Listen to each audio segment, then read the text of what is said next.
कल जहां तक कथा पहुंची थी उससे आगे की अब चर्चा हम आपको श्रवण कराएंगे। भगवान श्री राम की कथा प्रारंभ होती है शंकर जी की कथा से। जब तक शिव जी की कथा नहीं होगी तब तक राम की कथा का प्राकट्य नहीं होगा, है ना। तो राम कथा में, रामायण में, रामचरितमानस में शिव जी की कथा बाद में है, राम जी की कथा बाद में है, पहले शिव जी की कथा है। माता सती पिता के यज्ञ में गईं और जलकर भस्म हो गईं। उसके बाद वह सती पार्वती के रूप में हिमालय के घर प्रकट भईं। अच्छा, सती के पहले पिता थे दक्ष और बाद में सती के पिता बन गए हिमालय और वो बन गई पार्वती। पर्वत की बेटी है इसलिए नाम पड़ा पार्वती, पर्वत की बेटी है ना। अच्छा, कौन से पर्वत की बेटी है? हिमालय। अच्छा, दक्ष बड़े गरम थे। दक्ष गरम थे कि नहीं? ससुर जी बड़े गरम थे। भगवान शंकर का एक बार अपमान कर दिया भरी सभा में। शंकर जी तनिक खड़े नहीं भये कि दक्ष आग बबूला हो गए। हम आए तुम खड़े क्यों नहीं भये? भगवान शंकर को इतना जलील किया दक्ष ने, इतनी गालियां दी, पर धन्य है भगवान शंकर। कर्पूरे गौरम करुणावतारम संसार सारम भुजगेंद्रहारम। कर्पूर गौरम, शंकर जी करुणा के अवतार हैं। दक्ष ने गालियों पर गालियां दी तो सही, पर शंकर जी को गुस्सा नहीं आया। क्रोध को जीत लिया है शंकर जी ने, है ना। बात बात पे तो हमें गालियां नहीं देना चाहिए, गुस्सा नहीं करना चाहिए ना, कि करना चाहिए, है ना। शंकर जी हमें क्या सिखाते हैं? शांत रहा करो। हृदय में करुणा ज्यादा होने से आपको गुस्सा कम आता है। शंकर जी को ससुर जी ने गालियां दी, ने कितनी सी बात में गालियां दी। शंकर जी ने कोई उत्तर नहीं दिया, चुपचाप उठकर कैलाश चले गए। तात्पर्य यह हुआ कि पहले सती गरम पिता की बेटी थी, बड़े गरम रहते थे ना दक्ष जी, बात बात पे गरम, बात बात पे गुस्सा। तो अगले जन्म में इनके पिता ठंडे हो गए, हिमालय ठंडा। पहले गरम थे पिताजी, बोले गरम में तो बेटी बिगड़ जाएगी, क्योंकि बाप गरम तो बेटी भी गरम। ये भी नहीं मानी, चली गई पिता के यज्ञ में। और देखो इतना गुस्सा कि अपने आप को ही जला लिया। शंकर जी बोले, हे प्रभु, अब ना तो गरम ससुर देना, ना तो गरम पत्नी देना, तो फिर ठंडी। तो ठंडी कौन? हिमालय। इसलिए और किसी की बेटी भी तो बन सकती थी पार्वती जी, पर हिमालय की ही क्यों बनी? क्योंकि सबसे ठंडा हिमालय है। तो पार्वती अब बिल्कुल ठंडी रहे, अर्थात भगवान राम के चरणों में प्रेम तो हो पर राम के प्रति संदेह ना हो, जैसा संदेह माता सती को था, है ना। सती को संदेह था, कहीं पार्वती को संदेह ना हो, इसलिए हिमालय की बेटी बना करके भगवान नारायण ने उन्हें जन्म दिया। अब माता पार्वती छोटी सी थी, तब नारद जी गुरु रूप में पहुंच गए। सुनो, हिमालय तुम्हारी बेटी बड़ी भाग्यशाली है, इनका विवाह बहुत बढ़िया जगह होने वाला है। क्या करना पड़ेगा? पार्वती, तुम्हें पति मिलेगा सुंदर, अच्छा से अच्छा, पर उसके लिए तुम्हें तपस्या करनी पड़ेगी। तो हिमालय की बेटी हिमालय की गुफाओं में बैठ के 10,000 वर्षों तक घोर तपस्या किया। माता पार्वती ने कौन सा व्रत किया? तीज का व्रत किया। तीजा जान आप लोग करते ना, साल में एक बार हमारी माताएं पानी भी नहीं पीती, तीज का व्रत बोलते हैं उसे। माता आप लोग साल में एक बार तीज का व्रत करती हो मेरी माँ, जबकि पार्वती जी ने ऐसा व्रत 10,000 वर्षों तक कंटिन्यू रखा। पहले माता पार्वती सिर्फ बिल्व पत्र खाती थी, प्रारंभ में बिल्व पत्र खाती, फिर ऑक्सीजन लेती, बिल्व पत्र भी छोड़ दिया, तपस्या और कठिन, तो बिल्व पत्र छोड़ दिया तो केवल श्वास ले रही हैं बस। उसके बाद तो श्वास भी लेना बंद और प्राणायाम साध कर बस ओम शंकर जी का ध्यान चिंतन करना शुरू कर दिया, है ना। भगवान पति के रूप में मिले। सती मरत हरि सन बरु मांगा, जन्म जन्म शिव पद अनुरागा। जब माता सती जलने लगी ना तो भगवान नारायण प्रकट हो गए। सती आप हमारी परीक्षा लेने ना जाती तो आपकी आज ये हालत ना होती, जिम्मेदार हम हैं, वरदान मांगो क्या चाहिए। तब सती ने कहा मैं जब भी जन्म लूं तो मुझे पति शंकर ही मिले, ऐसी प्रार्थना माता पार्वती ने की। अच्छा, अब जब पार्वती जी की प्रार्थना 10,000 वर्ष बीत गए, यहां तारकासुर पैदा हो गया। तारकासुर नाम का एक दैत्य था, उसने ब्रह्मा से वरदान मांगा कि हम शंकर जी के पुत्र से ही मरेंगे, शंकर जी के पुत्र से मरेंगे। क्योंकि सती जब गई तो फिर शंकर जी का दूसरे विवाह करने का कोई विचार था नहीं। तो तारकासुर बोले शंकर जी का विवाह होगा नहीं तो पुत्र होगा नहीं तो फिर हम मरेंगे नहीं। तो वरदान मांग लिया कि हम शंकर जी के पुत्र से मरेंगे। अब तो वो तारकासुर सभी देवताओं को पराजित करने लगा, परास्त करने लगा, युद्ध करने लगा। सारे देवता डर के भगवान नारायण के पास गए। नारायण ने कहा शंकर जी के पास जाओ, तो इंद्र इत्यादि शंकर जी के पास गए, पर शंकर जी की तो समाधि लगी, समाधि खोलने को तैयार नहीं शंकर जी। अब क्या करें? अब कामदेव को बुलाया गया, कामदेव को बुलाया गया। कामदेव ने शंकर जी की समाधि खोलनी चाहिए। याद रखना मेरी माँ, बड़े बड़े साधुओं की तपस्या कामदेव ही बिगाड़ते हैं।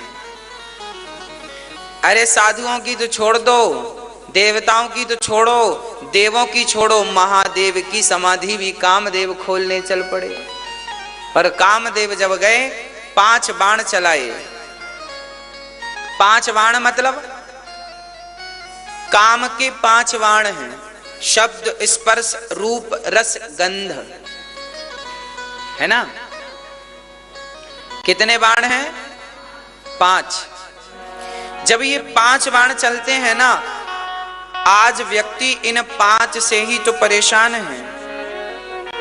या तो आंख से परेशान है या तो कान से। आंख से रूप अच्छा दिखा तो पागलपन, कान से सुनाई पड़ा कि बढ़िया कह रहे हैं इनके बारे में तो पागलपन। चमड़ी चाहती है स्पर्श करना, अर्थात हमारी शरीर की इंद्रियां 5 जो हैं यही 5 बाण। और शंकर जी पर जब बाण चलाया कामदेव ने तो आम के पेड़ पर छिपकर, कहां चलाया बाण? आम के पेड़ पर छिपकर। और जब आम के पेड़ पर छिपकर बाण चलाया तो शंकर जी की समाधि तो नहीं खुली, पर शंकर जी का तीसरा नेत्र जरूर खुल गया। और जैसे ही तीसरा नेत्र खुला कामदेव जल के स्वाहा। कामदेव शंकर जी को तो ना जला सके, ना परेशान कर सके, शंकर जी ने कामदेव को जला दिया, समाप्त कर दिया, स्वाहा कर दिया। अच्छा, कामदेव आम के पास क्यों खड़ा हुआ? क्योंकि कहने का अर्थ यह है कि काम परेशान किन्हें करता है? आम को। जो व्यक्ति आम होता है, जो व्यक्ति आम, लोग कहते हैं ये आम आदमी है। आम आदमी मतलब सामान्य, साधारण। जो सामान्य जन है काम उन्हें परेशान करता है, जो भगवान के भक्त जन है काम उन्हें परेशान नहीं करता। इसका तात्पर्य यह है आम पर छिपकर के बाण मारने का आशय। काम किन्हें परेशान करता है? जो भगवान की शरण में है काम उन्हें परेशान नहीं करता। जो आम लोग हैं, जो विषयों में उलझे हैं, आम हैं, उन्हें काम परेशान करता है। काम आम को परेशान करता है, आम से परेशान करता है। अच्छा, फिर क्या हुआ? तीसरे नेत्र खुला तो जल गया काम। तब से हम लोग जब भी घर में कोई शुभ काम करते हैं ना, तो आम का बंधनवार लगाते हैं, आम के पत्ते लटकाते हैं ना द्वार पर। आम के पत्ते लटकाने का हम लोग कलश पर भी आम के पत्ते रखते हैं। आम के पत्ते इसलिए रखे जाते हैं क्योंकि आम काम का नाशक है। आम को इसलिए रखा जाता है ताकि ये काम का नाश करता रहे, इसलिए आम के पत्तों का विधान है। ठीक है। अब यहाँ कामदेव जल गए, सारे देवता परेशान, अब तो कामदेव जल गए, अब शंकर जी विवाह क्यों करेंगे, काम तो जल गया।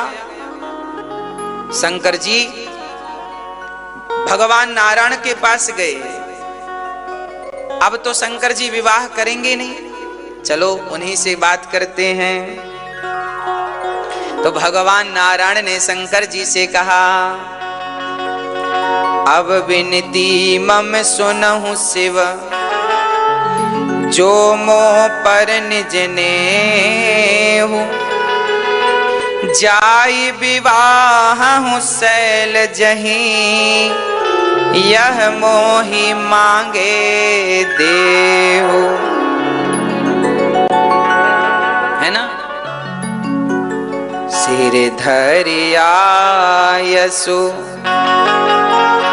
करिए तुम्हारा,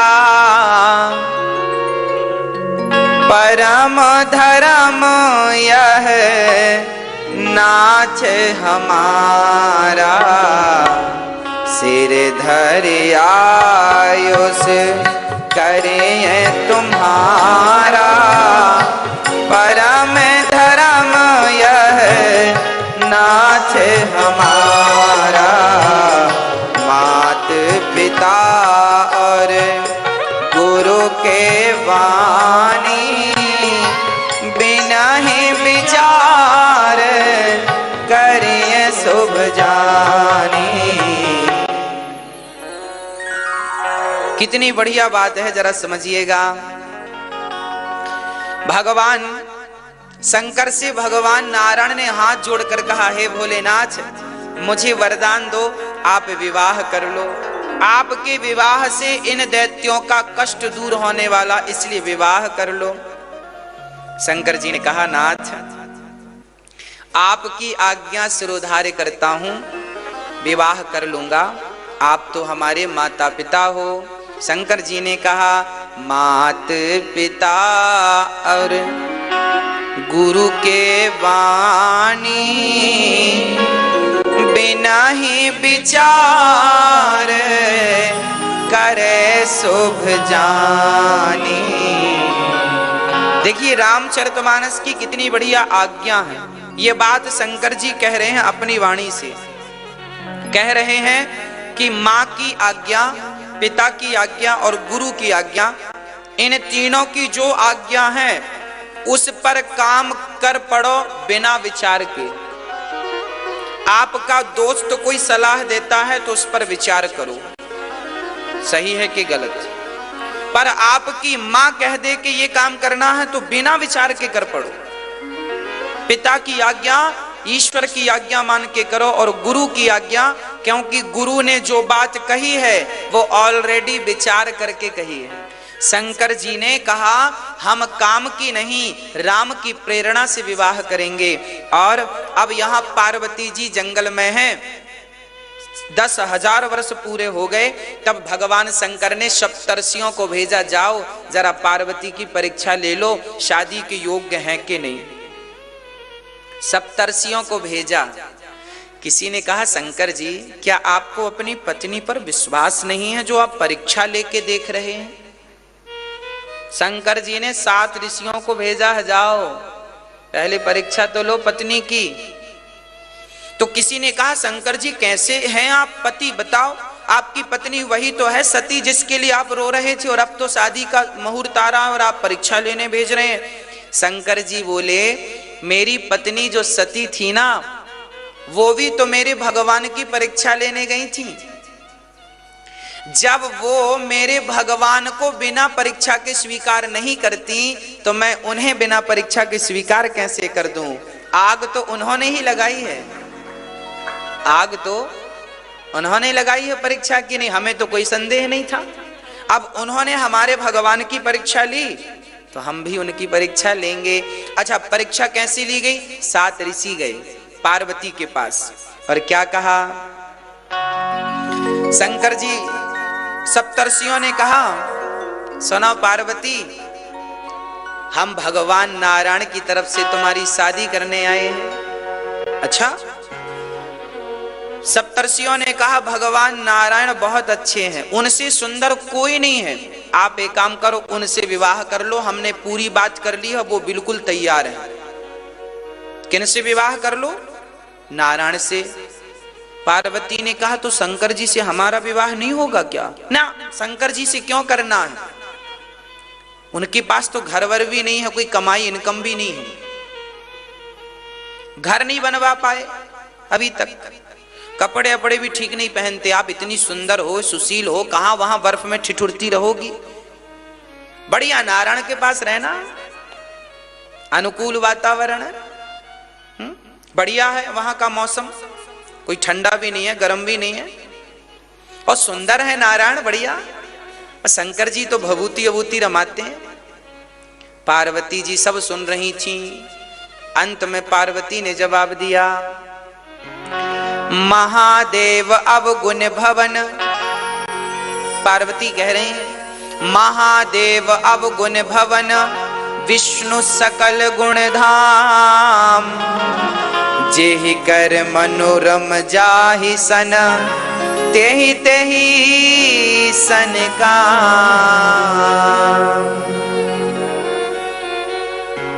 जन्म जन्म लगी रगर हमारी, बरऊं शंभु नत रहूं कुंवारी। जन्म जन्म लगी रगर हमारी, बरऊं शंभु नत रहूं कुंवारी। पार्वती जी का कितना बढ़िया जवाब है, ये जवाब से हम और आप कुछ सीखें। पार्वती जी कहती हैं, आप कह रहे हैं शंकर जी अवगुण की खान है, और आप कह रहे हैं भगवान विष्णु गुणों की खान है, शंकर जी अवगुणों की खान और विष्णु गुणों की खान।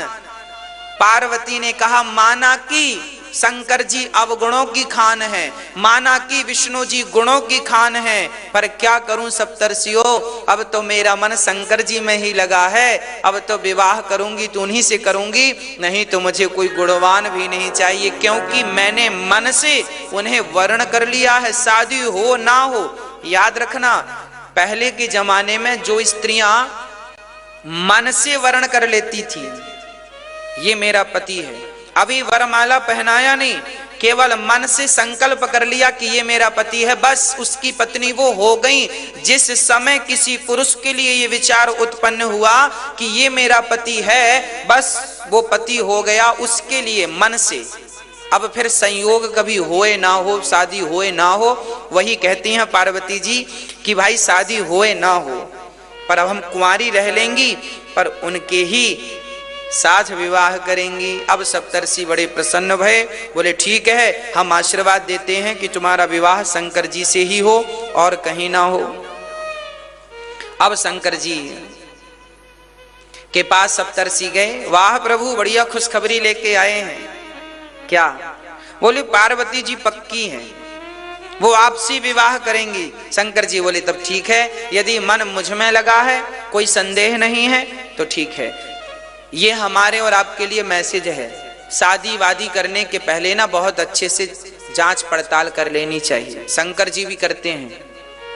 अच्छा, शंकर जी पड़ताल इसलिए करते हैं क्योंकि पिछली बार शादी करी थी ना सती से, तो ज्यादा पड़ताल करी नहीं।